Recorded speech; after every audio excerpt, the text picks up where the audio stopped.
We're going to look at the third matchup for the Eagles in the 2023 regular season. That matchup being against the Tampa Bay Buccaneers. Slated to be an easy win with them having turmoil under center, but there could be some challenges, and we'll look into those things as well as a myriad of other issues and things concerning the Eagles. What's up, it's your boy Sin, trying to come back at you with another analysis video, and I kid you not, that's my real name.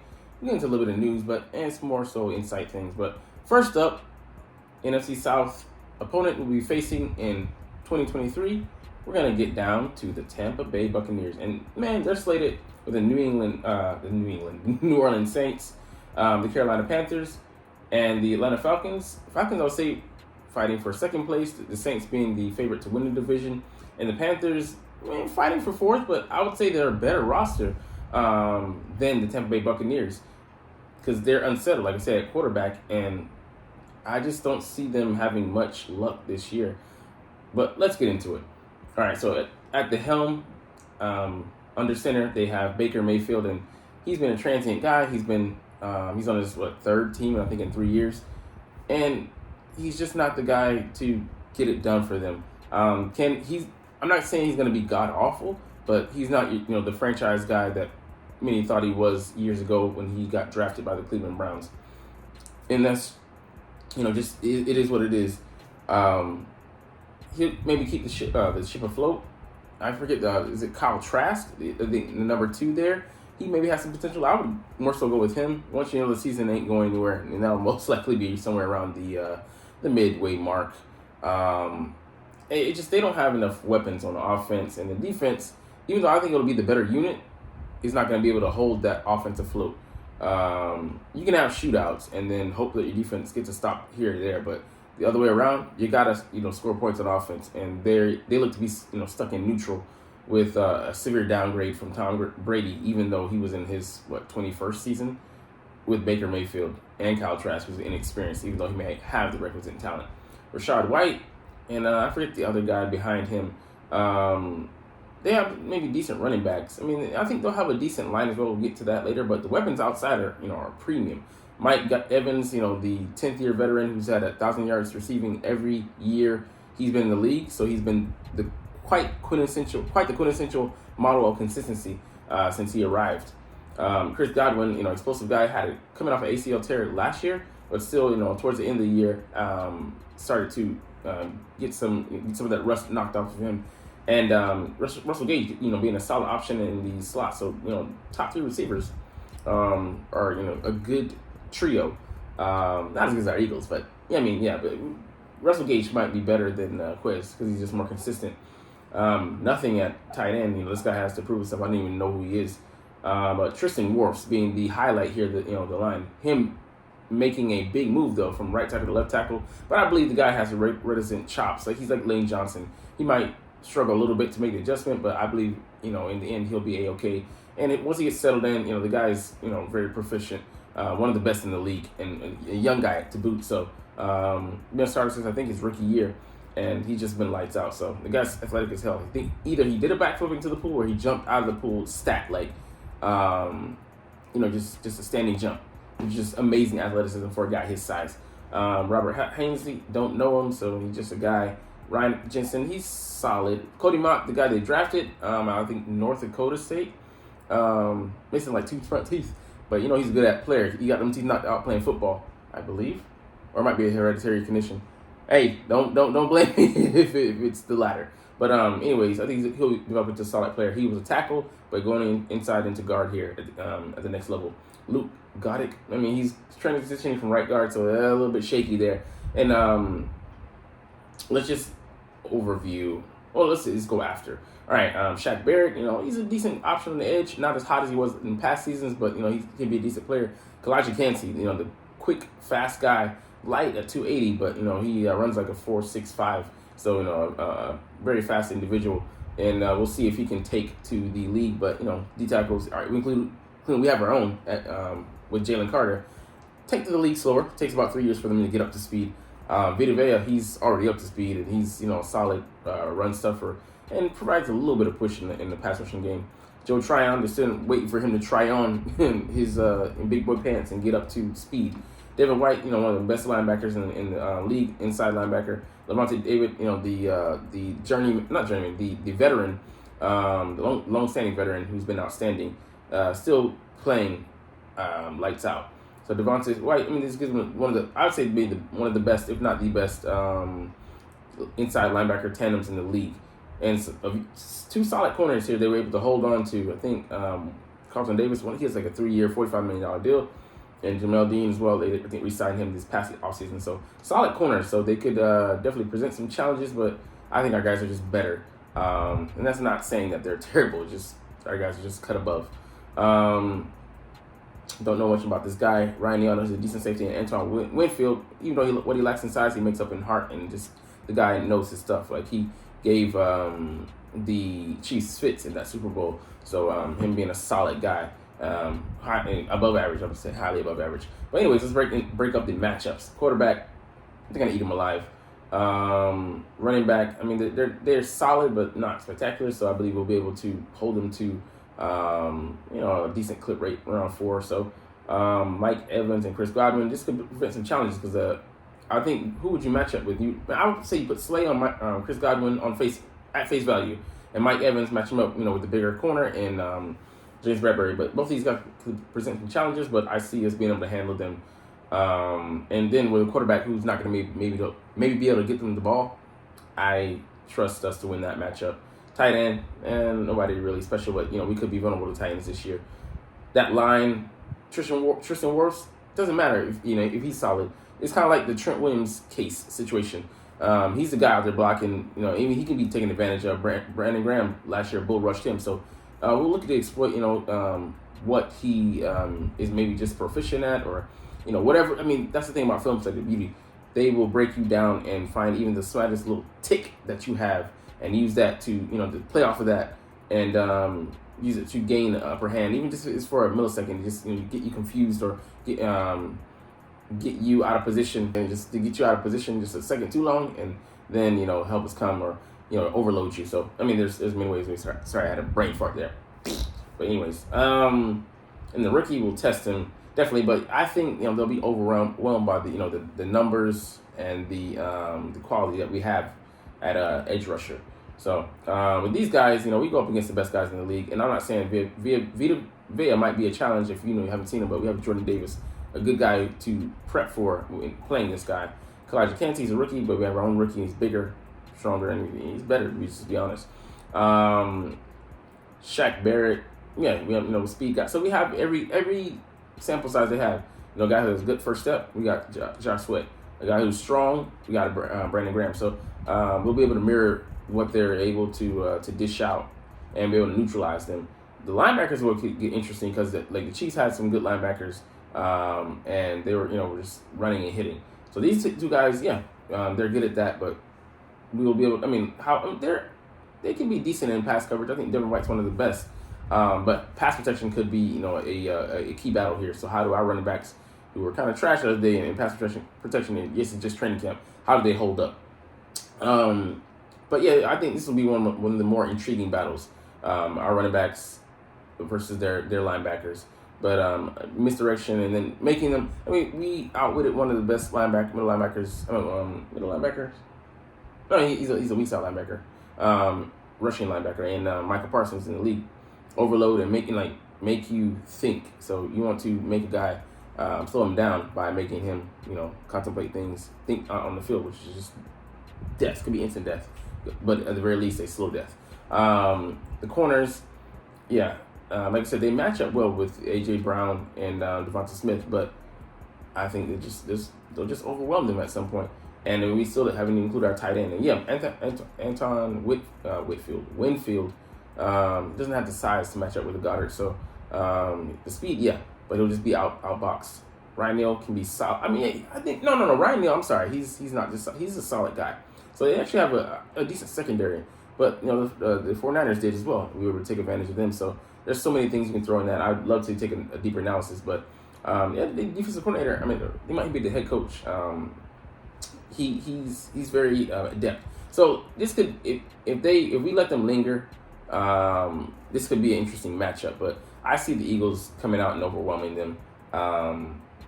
similar to what they did like in the Pittsburgh Steelers game, just bam, bam, bam, and then if it's more of an even matchup, I see them losing out eventually. On offense, they're not going to be able to. They're going to be overrun by our defense. So let's just say like I would say a touchdown. No. I would say 10 points. A 10-point spread is what I'm going with, but could be better or worse depending on how we play. All right, so let's see. Is there anything else here to gauge? I think no. We pretty much talked about it all. They weren't good with 13th. The defense and defensive efficiency. Yeah, so like I said, they just don't look strong enough to make up for what they have at the quarterback position. But Todd Bowles, man, he's always has a solid defense, so that give that to him. All right, let's get into some Eagles news, pure Eagles news. Hassan Reddick's contract, man, and the guy knows he's underpaid. He said, "I ain't gonna sit here. You all see it. You all know what's going on. I'm just worried about being the best version of myself and let everything else sort itself out." So in his second year of a third-year deal, and he's 16th in NFL in yearly average. So let's look at some of these numbers because they're quite confounding and quite illuminating. T.J. Watt is the highest-paid guy, making $28 million a year. And we're not going to ever pay him that, just because we signed Jalen Hurts to a contract this past offseason, making him one of the highest-paid player at the time. He's now the third highest-paid under Lamar Jackson, and then under Justin Herbert. So. Yeah, that's a top class of payment. And look at these guys. Some of the numbers don't even match up. Outside of Watt and Myles Garrett's tops, and then Watt, nobody else has outproduced him. He's had 39.5 sacks, which is just crazy over the last 3 years. And then guys, look at Emmanuel Ogbah. He's getting paid more than him, and he only had 19 sacks. He had less than half. So I mean, we're getting premium production, and yeah, Howie knows that he's underpaid. And we don't count, if he makes it back to the resign table, he's only 28. He's going to turn 29 this offseason. And, if he gets extended, maybe going into next year, we make it a little bit better. So we could, depending on how high the salary cap is set to jump to next year, maybe he can get bridge the gap between these two ranges. Maybe make about $20 million a year. So I would say that would be definitely a decent number, and he would definitely not complain about that. So 3-year deal, $60 million. That seems very palatable, and especially, how contracts are set to maybe expand beyond that, the $30 million range. Because what's his name? Aaron Donald's already making that, so this isn't even the highest. And he's an interior guy, but he's just outstanding at what he does, so he's an outlier. But it definitely gets very interesting, man, because Nick Bosa and Zach Martin are holding out on rival teams, and look at our guy. He's not even, he doesn't have much leverage at this point, but he's not even making us think about it. He didn't get caught into the rope-a-dope, so shout out to him on the pass rush and defending against the pass rush. All right, let's get into some news. So Eagles wide receiver Quez Watkins says he's an elite receiver. Look, I'm glad the guy has confidence himself. I'm glad that he's been playing lights out the last 2 days, day 3 and day 4 in training camp. That he didn't let a crappy 2022. When you look at the numbers, he had like 10.3 or 10.7 yards catched, only 33 balls, and like 300 and some yards. You do the math, and 3 TDs, just threes is hitting for him. And I'm just like, yeah, just not what you envisioned with him, especially with the 2021 season he had. Albeit he was a starting receiver, and AJ Brown knocked him off the peg. He wasn't looked at too often at wide receiver 3. He got like 50 to 70 targets, and you got to be able to produce, and that's hard with that position, balancing out the limited amount of snaps and attention that you're going to get, as well as just being able to be ready at the ready, whenever, at the drop of a hat. So I mean, that's an interesting challenge, but signing Olamide Zaccheaus was one of the best things that we did, because it lit a fire under him and challenged him. Now, last year he went unchallenged for that position, and now he just looks like he's raring to go, because he's ready to not just prove people wrong, but he knows that he can't sit. Definitely not even on what he did last year in 2021, because already the season's gone. But a replacement option isn't waiting in the wings in case you fuck up. So And he's in a contract year, so yeah, it'll be interesting, man. But yeah, elite, nah, bro. You sit down with that. You're not even in the conversation. You're not even in the top 10, top 15, top 30, top 40 receivers. I don't even know where. I would say 50, 60. I mean, 50, 40. Maybe no, 40 to 50 range. You're somewhere in there. I mean, because there's so many good guys, and like you have speed, but I'd pick a guy like DeAndre Hopkins over you just because. I mean, yeah, he has a pedigree, but just saying like he isn't even the top 15 receiver, as is because of the past season that he just had. But that being said, he has the requisite skills to be in that conversation if he if he was on his P's and Q's and healthy, and didn't have his season marred by a suspension as well. But yeah, like I said, it's great that he has that mindset because people say, if you don't have the mindset, how could you even get there? Fake it till you make it, basically. But let's be realistic. He's not elite. All right, but we'll get into some other things, man. So this team will go as far as Jalen Hurts takes us. Yeah, man. Yeah, we don't even know what the ceiling is for Hurts, man. That's a scary thing, and like it's scary as far as like great, and the awesome thing that we don't even know where his potential lies. It's limitless at this point. When you're that talented and that driven, why try to put limits on a player? Yeah, exactly. Let him go out and set himself and try to instead of trying to pre-assess the market. So he's dying to improve, man, which is awesome. Yeah, Marcus Mariota is concerning at this point, but it's early in training camp. We'll see if he gets his bearings up on him because at this point last off season in training camp, Jalen Hurts he went on to have that great 2022 season, but he was he had 4 touchdowns and 3 interceptions in training camp, and look at the season he went on to have after that. So he's having like an 80% upwards of that 80% completion rate in training camp so far, and no interceptions. And yet Dak Prescott, Dakota Prescott, because it rains interceptions, has thrown 3 already through 3 practices maybe. All right, but this was interesting. Moro Ojomo soaking up knowledge. So he's a 21-year-old rookie, but he's talking to the guys, and like they set a awesome standard for him, and he's looking to guys on outside and inside. He said he's learned more in the past few months than he has up until now about football, which just goes to show you that we're really about educating and really a pinnacle of football knowledge, a mecca of sorts here in Philadelphia. And we're just like people say, we're living in the golden era, man. It started, and it's beautiful to be here to witness as a Philadelphia Eagle fan who started following the team in 2021. No, sorry, I'm lying. It's like hell. In 2001. But yeah, man, just love these boys, man. But yeah. So it's great to have guys like Cox, his predecessor, maybe someday, that have years of experience to pass down to him, the younger players, and they're being able to benefit from that.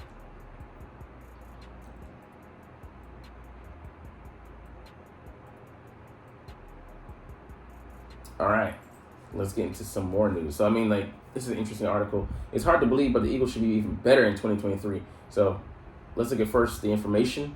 Noteworthy departures. So, TJ Edwards is going to be replaced by Nakobe Dean. Downgrade, but we don't need him to be an all-star with all the talent he has around him. Marcus Epps set to be replaced by Reed Blankenship. I would say should be an upgrade because I think he, steady as Marcus Epps was, that was a hidden factor. He had his, moments, but he was just the epitome of just solid. Or I would say steady, not quite solid. I think Reed Blankenship can be solid. C.J. Gardner-Johnson, Terrell Evans, downgrade, but then again, we don't need him to be a playmaking safety. I believe he can be, but not to the degree that C.J. Gardner-Johnson is and was, but that's okay. Javon Hargrave, replacement, Jalen Carter. It's not a direct replacement because we're replacing him with a bunch of guys. Kentavious Street, Milton Williams, even Fletcher Cox, Jordan Davis. They're all, as an aggregate group, will make up for his loss. And what he lost in the pass rushing game will be replaced by, upgraded by Jalen Carter's run support ability, run defense. Javon Hargraves, he was great at getting to the passer, but his run defense was atrocious. So it's sad to say that, but I said I've said many times, but this is addition by subtraction. Gardner Minshew, I don't know, man. At this point, it's a draw because we don't know what we have, and Gardner looked bad, and so far he's looking bad, but I don't think he'll be that bad. Could be, but the highlight I would say just pull up the game of the Seahawks. That's the baseline. That's his potential, and that he could have. Miles Sanders, he's been replaced by like 4 guys. Boston Scott, Rashad Penny, Kenneth Gainwell, his previous protege, and DeAndre Swift. I believe this would be an upgrade because just relying on one guy when you have a guy like, man, someone said, I'm like so down in the hyperbole. They compared DeAndre Swift. He said he's an aggregate of LaShawn McCoy and Brian Westbrook. I'll say that. Receiving skills are just there. He's really good. He's like a slot receiver. But LaShawn McCoy, I don't know if he's that good of a runner because Shady. Cutting and dime, they both can cut, but man, he was hella good. All right, Isaac Seumalo. Be a downgrade for sure, but like we have 4 All-Stars, All Pros or Pro Bowl alternates or Pro Bowlers surrounding him, and then 2 Hall of Famers on his left and his right. That being Cam Jurgens. We're not relying solely on you. Linebacker Kazir White. He was solid. Jonathan Gannon did him a disservice, but Christian Ellis, I'm liking what I'm hearing from him. Nicholas Morrow, decent, but even if we just feel him just being decent, we're not counting on our linebackers to be all-stars.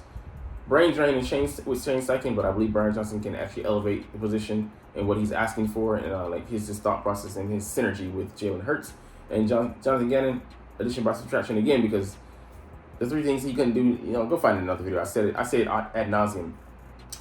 But Sean Desai, I believe he's more flexible as a coach. He's not afraid of challenges, and he just has a better football knowledge and execution. So, noteworthy addition. Dan, I don't know if he's even going to make the roster. Terry Edmonds, just talked about him. Justin Evans going to be a good depth piece.